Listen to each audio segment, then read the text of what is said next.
Bag, I want the bag. Work my way from a garden to a track.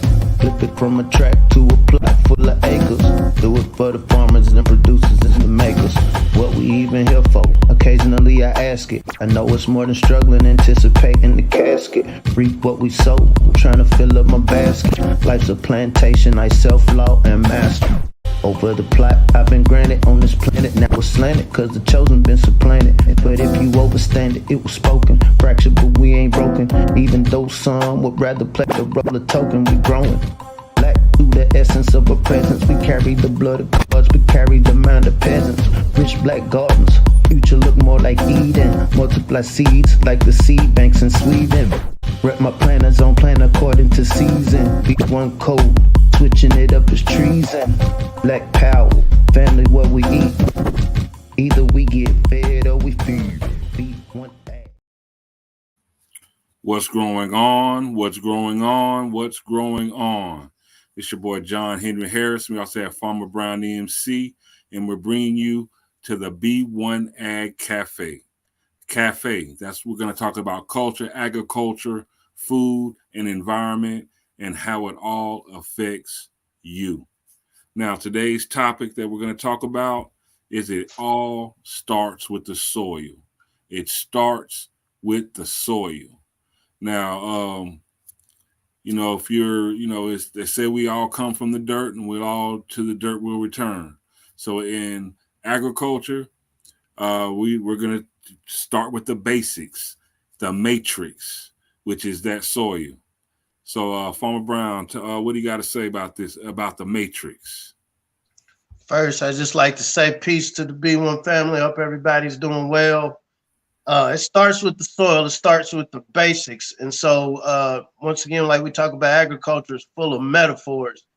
So where we're coming from is starting with these kids, because right now the average farmer in North America, specifically in the melanated community, is 65 years old. There's a lot of land being lost right now because people are aging out and you don't have a lot of young people going into agriculture. When you think about it, every year, if you're coming from the mainstream agriculture perspective, there's 35,000 plus jobs every year that don't get filled within the ag sector. Whether you're talking about distribution, whether you're talking about ag marketing, whether you're talking about ag production, whether you're talking about ag science. And so one of the things here at B1AG, we've been consistently intentional about getting this message to the youth, specifically 3rd through 5th grade. And so for those of you that don't know the background of Farmer Brown MC, so it's actually research-based for 3rd through 5th grade demographics. We know that that's when children are the most receptive to new information. For the family that ain't seen us in a while, so I actually do some substitute teaching on the side. And so I teach 1st through 4th grade, what they call special ed. And so I've been really able to, outside of just going to classes, presenting, and then leaving, for the past almost half a year now, I've actually been in class with these kids. So it's definitely given me some insight to better present this information, because you can learn your ABCs, 1, 2, 3s, but if you don't know how to eat. So we're going to start with the soil. And the good thing about teaching those youngsters, if the youngsters can understand it and grasp this information, you and I, you out there in YouTube land, you out there in Twitter land, y'all can grasp this information too, alongside your kids, alongside your little nephews, nieces, your cousins, your children, and actually participate with them. It's all good information. It's all good knowledge. Bruh, there's this game called Minecraft and Fortnite. It's crazy watching how some of these kids are addicted to it. I have some of these kids, Mr. Claiborne, can I play Fortnite? Can I play Minecraft? Just for a few seconds. And so really seeing how these games and this digital interaction is affecting these children, it really, I'm not going to say sad, because technology can be good, technology can be bad. But what we're presenting here today is Fresh Up Urban Garden Workshop. So this is a workshop we started back in 2017. The whole concept is teaching urban agriculture to youth. These are kids within specifically Lexington, Kentucky right now, but what we're talking about can be applied wherever you're at. It's basically giving them hands-on activities, growing food. And so with the first session that started this past Saturday, March 25th, So one of the things I start these presentations with is, hey, when you think about money being generated, or revenue in North America, I'll ask them, what do you think generates more? Farming, something corny like farming, film industry and television, or sports? And so 10 times out of 10, they're going to immediately say sports or music. Mostly it's the sports. But when we really break down, according to the Bureau of Labor and Statistics, agriculture is a $1.1 trillion industry. American film and television industry is 188 billion, and this is annual. The music industry, whether you're talking about country, rap, whatever your favorite music, this includes the people that work the stage. This includes the engineers. Is only 170 billion. How many times does a billion go in a trillion? This is what I ask the kids, and they give the weirdest answer, a gazillion. But the concept is they're seeing that, hey, there's actually money to be made in this field, and driving the point that everybody has to eat. If you go to the next slide, when we talk about jobs and salaries, and so most people don't know the average professional athlete in North America is earning $14 an hour. $14 an hour. I'd encourage you to fact check me. And so what this is including everybody that plays sports. A lot of times we see the high earners on TV, professional sports, but you have arena leagues. And so you're factoring in the wages from all of them, and the median is about $14, $15 an hour. And so when you think about long-term career, minus the injuries, minus all of the other unseen things that come along with sports or even music. Because mentally, you go from being a superstar adored by stadiums full of people to just, hey, nobody knows me anymore. That does a number on people's minds. So when you think about agriculture or somewhere within this space of feeding people, you can't go wrong. Like I said, the average farmer is 65. How many NBA players or entertainers, in their 60s right now and still flourishing? So long story short, agriculture is about 68,000 on average a year. Film industry, 63. Music industry, this includes the artists, people working the stage, 50. When we think about sports, about 35 a year. And so once again, there's very high earners in each of these fields. And so my thing is just presenting these numbers to the students. Go to the next slide. So it's funny, on my end, I'm a constant learner. I'm a chronic learner. And so, I'm curious who are the characters that these kids know. And so I'll be like, who is this guy? And they'll be like, I don't know. But no, some of them will be like, that's the computer guy. That's the computer man. And so I'll talk about, you see all of these computers, you see the PowerPoint that we're using right now. He's a tech guy, but he owns the most farmland in North America, 268,000. He's become rather popular in the last couple of years dealing with healthcare and other issues that we've talked about.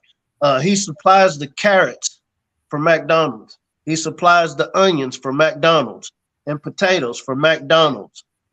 And this is a tech guy. And so I use this piece of the conversation to tell them, hey, y'all like Fortnite? You like Minecraft? That same part of your brain that you're using to play these video games, this tech guy is using that to innovate agriculture, whether it's for the good or the bad. If you go to the next slide. So when you think about it, so up to your top left-hand side, turf. So we talk about playing on the field. We're players, right? Well, somebody has to play on this field. Somebody has to create the turf. So when you think about soccer, when you think about football, when you think about baseball and all of these sports, there's companies that do pretty well just raising the turf, just raising the grass that these players play on. If you look to your top right, and so you think about agroforestry, you think about all of the basketball courts around North America, around the world. Most of them are wood, and that means somebody had to grow that wood. You see what's going on with the economy right now. They're talking about the central digital banking currency. Currencies change over time. There was a time, believe it or not, in North America, there was no such thing as a dollar. There was no such thing as a peso, no such thing as a yen. So currencies change over time. But one thing that has always been valuable in every civilization is wood. And so you think about the valuable investment in wood. We're using it for basketball courts, but you can also use it for construction. If you go to the, stay on this one real quick, and at the bottom, so I'll be like, hey, what do y'all think about lab-grown chicken nuggets? And they'll be like, ugh. And then this, yeah, it gives me the opportunity to talk about, now this is the future of food, and it's not make-believe. I actually, a couple of years back, I met some of the people doing the research with this. At that time, a hamburger was about $400,000 to make. Now it's down to about $20. And so pretty soon it's going to be competitive. And so I make the point of when you hear this word climate change, I hope the YouTube bots don't get us for that, right? But when you hear all of these words, it does factor in. You know, if you have a world full of people that want burgers or want meat or want other products that come from an animal, these animals have to eat. In order for them to eat, they're using natural resources. The world population is growing, and so you have more people that want to eat more. And so, however way you cut it, something's got to be done with the food system. You know, me, I'm a proponent of fasting. Me, I'm a proponent of, hey, let's grow some of your own. But you got to think about it. There's billions of people in the world that are not going to pick up a shovel, and they're still going to want to eat meat. And so this concept of lab grown meat is a thing. And so my thing is bringing it to the students. I'm not here to sway your opinion, more so to bring to your attention. So I'm 42 right now. By the time y'all get my age, this is going to be a thing. You're going to have 2 rows of lab grown or plant-based meat. You're going to have maybe one section of real meat. And so if you don't like this, get to growing. Go to the next slide. So sometimes imagery is everything, and it reminds me of how old I am, right? So I'll be like, who knows this guy up at the top? And amazingly, a lot of the kids know Snoop. I thought that was funny.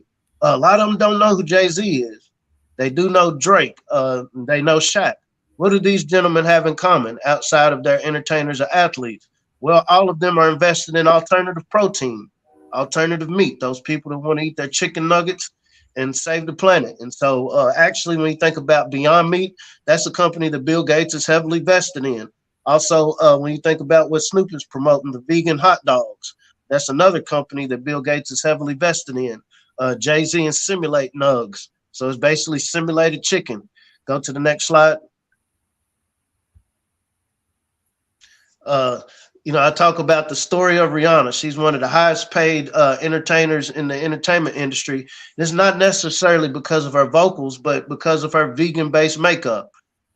They said she didn't get paid for the Super Bowl because she was able to promote her makeup, but it's vegan-based. And so, you know, when I'm talking to the young girls, hey, you know, you look to these icons for the way they entertain, but look at how they're using their brains. Not just using their brains, but look how it's tied, so intricately tied to ag and environment. You think about Kanye, what is it, 1,200 acre farm raising sheep. You know, this is a fashion guy. So when you think about the different products that can be raised on a farm, whether you're talking about hemp, industrial hemp, the fiber, or whether you're talking about wool or alpacas or whatever, you know, these are all agricultural products. The concept that Beyonce's daughter has allergies. And so she started raising bees. I think she has like 80,000. You think about Rick Ross and the Wingstop. And so this gives me an opportunity to say, now, hey, where do chicken wings come from? Chickens. Okay. And so somebody like Rick Ross, you can leverage your popularity. You can leverage your know-how of how these things work together and promote a brand that serves chicken and potatoes. And there's a farmer that has to grow these. If he has 25 different franchises, somebody has to source them.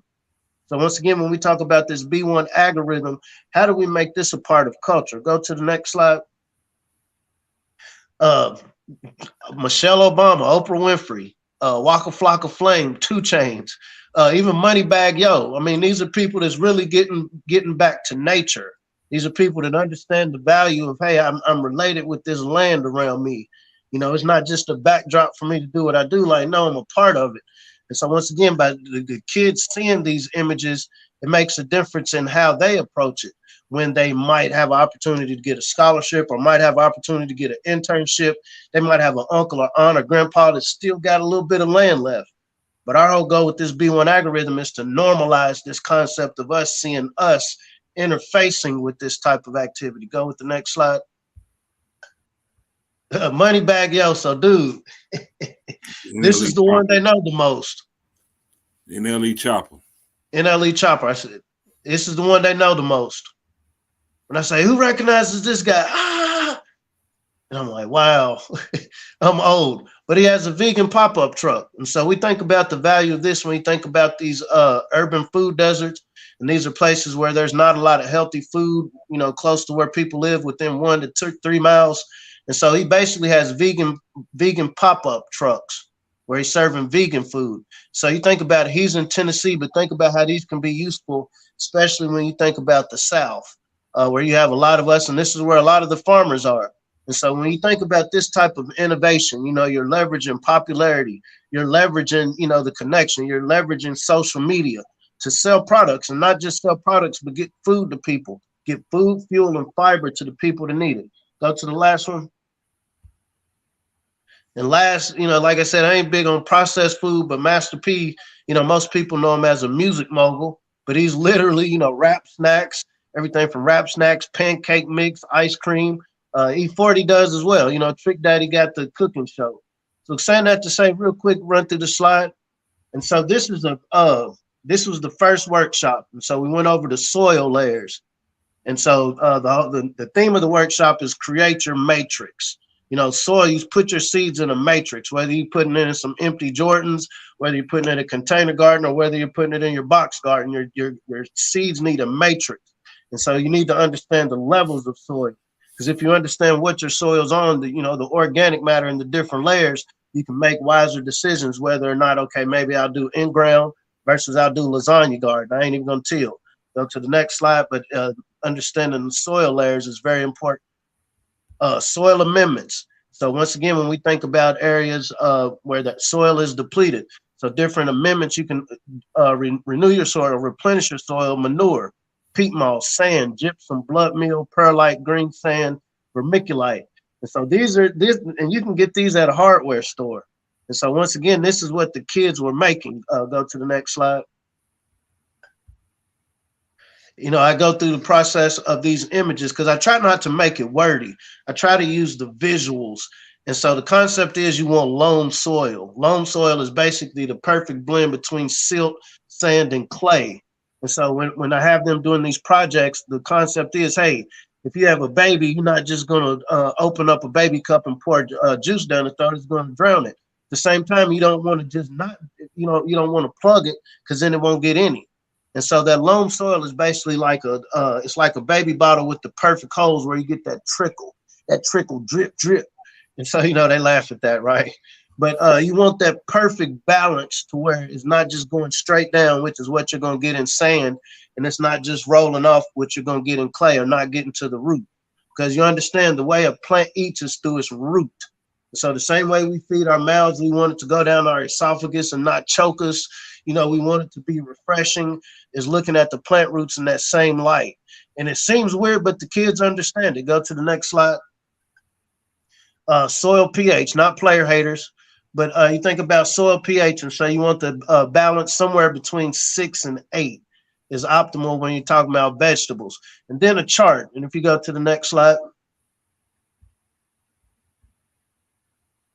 And so the activity they worked on this past Saturday was DIY potting mix. And so I went to the hardware store, got these, put them together, and ratio. So what I noticed a lot of my students that I work with in the school system, they're not very good at math. They're not proficient in math. I wasn't good at math. But when you're thinking about the concept of gardening, wherever you're at, you're going to have different resources to work with. And so I really drive this concept of ratio. I need y'all to look at this picture, and I had all of these printed out for each of them to have on their own. Look at this picture, and you're going to create your soil. And so I had the bags ready, and you'll see the pictures later, and they were able to, eyeball it, right? Obviously, they had adult help, kind of showing them. But the concept was we want you to create the soil. So I had some regular potting mix for them to see, but then I had the actual, minerals and all of that for them to put together to create their own. The compost, the vermiculite, the peat moss, coconut coil, and blood meal. So they were able to actually make their own. If you go to the next slide. And I'm talking fast because after we get done, I want to drive this point. And then seeding methods. And so I had them do some seeding in the peat moss pods. I had them doing some seeding in the biodegradable cups. I had some do the seeding in egg cartons and also seed trays. So once again, getting them to understand that there's different ways to start seeds. There's one thing I tell you this, oh no, you can start your seeds like this versus them seeing it on this paper in front of them, seeing a melanated character, somebody they can resonate with, and then having this information given to them. So once again, you're bombarding that mind with them seeing themselves as planting these seeds. Go to the next slide. And these are just some of the pictures I captured. Truth be told, I almost feel a guilt because we're in a clout chasing culture. taking pictures, but I knew we would be doing a recap of this, and I wanted people to see, if you're a program director out there, if you're a teacher out there, if you're a parent out there homeschooling, I want you to see that this is something that you can do where you're at. Hit us up at b1aghiphop@gmail.com. We'd be glad to send you this, PowerPoint. But these are research-based ways of engaging our kids. As my grandfather would say, keep it simple, stupid. What is the basic objective? The most base animal, the first thing they teach offspring is how to eat, how to procure food. It's what we call so-called humans, those of us that are still still natural and not patented. That's another conversation. One of the best things we can teach our kids is how to produce food, not just on large farms. Of course, we want more people getting into farming, getting into agriculture in rural areas, but we also want to get a lot of these kids to see where they're at as possible places where they can grow food. And like I said, it's one thing trying to convince adults, because what I noticed when we do these programs, the adults learn just as much as the kids. I'd have some of the parents. It was one lady, it was her grandparent. She was just telling me like, wow, I didn't know this. And looking at the PowerPoint. So once again, it's a great learning opportunity. And like I said, for me, I'm learning from these kids. Sometimes you introduce certain concepts to them, they take them in a whole different direction.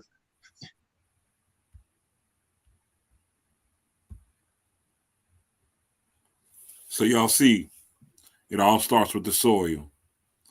Sometimes we take that soil for granted, but that growing matrix brings forth life. And there are tried and true methods to make sure that soil is together. And again, if you like this PowerPoint email to you, hit us up at b1aghiphop@gmail.com. b1aghiphop@gmail.com. And we'll give you this information, and please spread this information amongst your the kids that are in your neighborhood, the kids that are in your family. Share it with those, like I said, program directors, teachers. Let's get this out here and let's get them to growing. Bruh, the streets got a better marketing plan than the producers, people who are producing food right now. Our world is changing very rapidly. The money, we're not making this up. It's not conspiracy theory. The way we conduct business is changing before our eyes. There is a UN 2030 agenda, meaning in the next 7 years, somebody plans on the world being a certain way. And I mean, from the last 3 years, we see how easily that these changes can happen. And so, here at B1AG, we're very optimistic that this was the push needed for us to reach into our full potential. And it starts with the soil. It starts with the most vulnerable of us, and that's our kids. It starts with these mothers. One of the beautiful things about Fresh Shop before we get off here is the young mothers. They come in there. You can tell that they don't want to get their nails done, but once they see their kids excited, I love seeing those dirty nails. It just has that effect. And going back to what I was saying about Fortnite and Minecraft, one of the rules is you can't use your phones. You can't use any devices when you're in this program. And guess what? I've not once yet had a kid complain about it, because there's a natural attachment when you have these kids involved in nature. But we're going to have another one in the next 2 weeks. We're going to be building box gardens at one of the community gardens I manage up here. We're going to be doing nature trails, and we're also going to go on farm tours. And so once again, it's really creating this connection. And it isn't about me. I feel like my job is to facilitate this experience, because these kids meet each other. They're able to meet new friends. They got a couple of siblings in there, and it's cute. When they come in there, they want to kind of stick with their brother or stick with their sister. So I intentionally have them count off just to put them in different groups. And once again, 11 times out of 10, you're going to make a new friend. And it's starting with the soil. And so like Bruh said, reach out to us at b1aghiphop@gmail.com. We'd be glad to send you this PowerPoint. Like I said, it's been very effective in at least stoking the interest. We don't expect these kids to grow up and be farmers tomorrow, but if we can introduce this concept to them early enough where it becomes normalized, where they see pictures, whether it's cartoons or real people of themselves having this conversation, talking about things like soil amendments, talking about nutrients, loam soil, things of that nature, then it resonates to them as normal. Because this is what our ancestors knew before there was a such thing as academia and all of these accreditations. this is our perfect opportunity to get black to the garden, family. And also hit us up at b1ag.com. Farmer Brown has a lot of books and reading materials for you and the kids to help you get started. If you don't know where to get started, hit us up at b1ag at gmail.com, and we will get you pointed in the right direction. We will get you where you need to go. Now, Farmer Brown, at the end of the day, if the people really, really want to know something, what do they need to do, Farmer Brown? If you really want to know something, let's get them shovels out and learn how to grow something. Hey, before we go, I want y'all to check out this song by Farmer Brown, the MC. This is just for you, for your kids, for your entertainment, for your edutainment.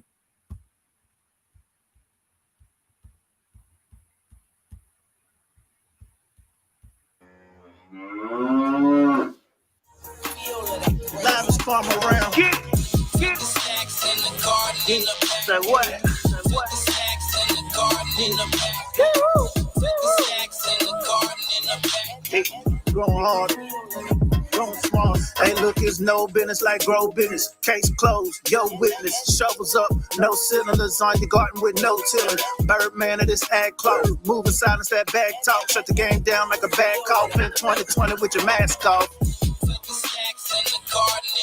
Hey, look, this B1AG gang breezy on the track. Go with ag, lead to them ag stars from balconies to backyards. Like Master P is no limit, is no gimmick. We grow hard, go hard for them tangibles. Food, fiber, and animals. Lead the speed overstandable, so the feeders lead programmable. Soil matrix like Neo, red pill in my peephole.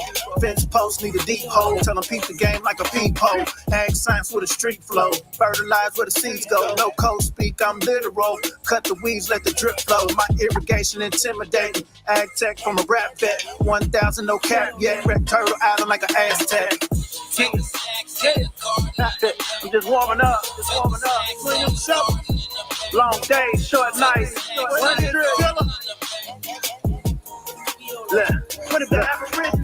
Sowing them seeds, growing that feed, showing these youngsters a way to proceed. Raising producers, we all that we need. Serving consumers, cause I get that word.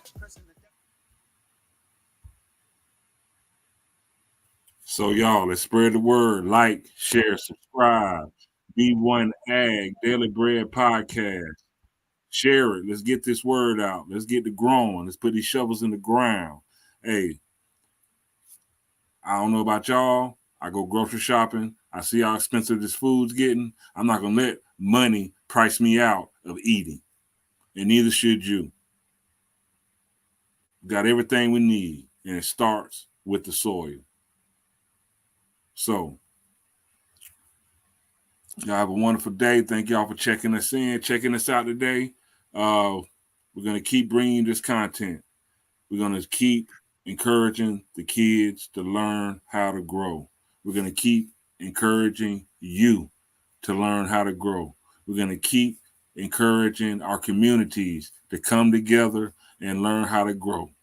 It's food, and we all got to eat. So until next time, I'm John Henry Harris, and we also got who? Farmer Brown, the MC. And we'll see you soon. Peace out.